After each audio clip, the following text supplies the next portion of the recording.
Nah oke teman-teman para KPM PKH maupun BPNT, Assalamualaikum warahmatullahi wabarakatuh. Berjumpa lagi dengan saya di Arfan Saputra Channel yang membahas sharing tentang BLT atau Bansos. Nah kita langsung saja pada berita intinya ya.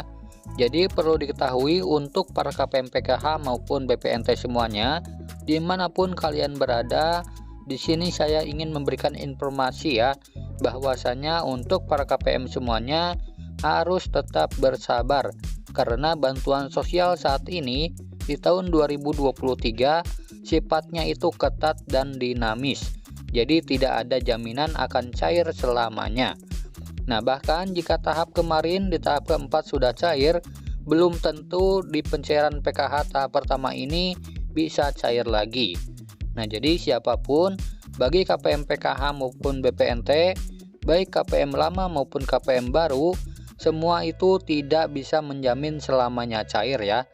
Nah karena data selalu diupdate setiap bulannya di sistem aplikasi 6NG.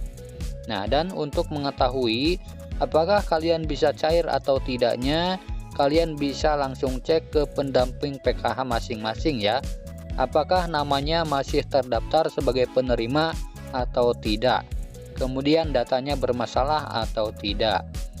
Nah jadi sekali lagi untuk para KPM PKH maupun BPNT tetap bersabar, jangan terlalu berharap pada bantuan sosial di tahun 2023 ini ya. Nah sebab bantuan sosial saat ini sifatnya ketat dan dinamis, tidak menjamin selamanya akan cair. Nah karena semua itu kewenangannya ada di Kemensos ya teman-teman.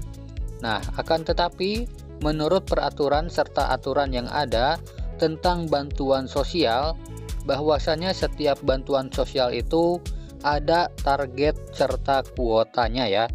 Nah jadi untuk bantuan PKH itu sendiri kuotanya adalah 10 juta KPM. Jadi untuk bantuan PKH untuk 10 juta penerima. Kemudian untuk BPNT targetnya untuk 18,8 juta KPM. Nah jadi jika nanti di pencairan tahap pertama sudah selesai sampai 10 juta KPM, tetapi kalian belum cair bantuan PKH nya, kemungkinan di PKH tahap pertama ini kalian tidak terdaftar sebagai KPM. Nah dan perlu diketahui juga ya untuk para KPM PKH maupun BPNT semuanya, untuk bantuan PKH dan BPNT itu berbeda ya teman-teman, baik dari tata cara peraturan serta aturan dan dirjen yang menanganinya. Nah jadi dirjennya juga beda ya teman-teman, serta dataannya, pendampingnya pun beda. Jadi tidak semua KPM PKH mendapatkan bantuan BPNT. Begitu juga tidak semua bantuan BPNT, tidak semua KPM BPNT mendapatkan bantuan PKH. Nah semua itu tergantung dari verifikasi yang dilakukan oleh Kemensos ya teman-teman, apakah layak atau tidaknya. Nah jadi sekali lagi perlu diketahui semuanya bantuan PKH dan BPNT di tahun 2023 itu sifatnya ketat dan dinamis ya, tidak ada jaminan akan cair selamanya. Jadi kalian harus tetap bersabar dan menerima apa adanya ya. Jika masih cair berarti alhamdulillah ya teman-teman, masih rezekinya. Tetapi jika tidak cair berarti bukan rezekinya. Nah ini hanyalah sebuah bantuan ya, bukan gaji. Nah kemudian untuk menentukan supaya bisa cair untuk bantuan PKH di tahap yang selanjutnya, kalian harus memiliki data sebagai berikut ya. Nah yang pertama, data KPM itu harus padan ya dengan Dukcapil yang dikelola oleh Pusdatin, baik nama, nomor NIK, alamat, serta data anggota rumah tangganya. Nah jadi harus padan ya teman-teman dengan Dukcapil, tidak boleh ada perbedaan. Kemudian yang kedua, data KPM harus padan DTKS dan data di Dapodik atau Simpatika yang dikelola oleh masing-masing kementerian. Nah khususnya untuk para KPM PKH yang memiliki anak sekolah ya. Nah jadi anak sekolahnya itu harus terdaftar di aplikasi Dapodik untuk jenjang SD, SMP, dan SMA. Sementara untuk jenjang madrasah harus terdaftar di aplikasi Simpatika yang dikelola oleh Kementerian Agama. Sementara untuk Dapodik dikelola oleh Kementerian Kemendikbud ya teman-teman. Nah, kemudian yang ketiga, data KPM harus padan dan memiliki rekening aktif serta tidak mengalami gagal onspan di bank. Nah, jadi tidak boleh ada perbedaan ya teman-teman antara data di bank dengan di DTKS atau Dukcapil.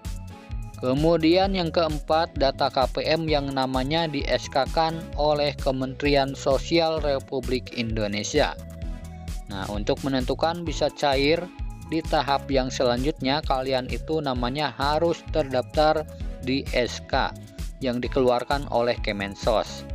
Nah, selama KPM tidak masuk namanya ke dalam SK penetapan, walaupun datanya tidak bermasalah, maka pencairan tidak akan bisa dilakukan.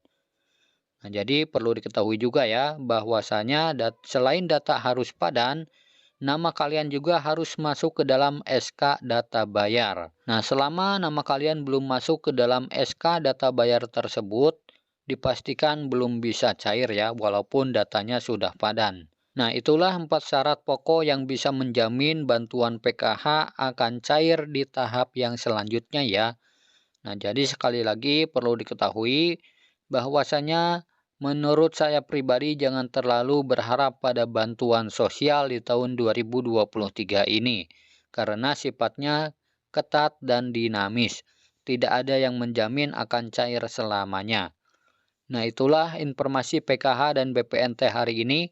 Semoga video ini bermanfaat. Sampai jumpa di video selanjutnya. Wassalamualaikum warahmatullahi wabarakatuh.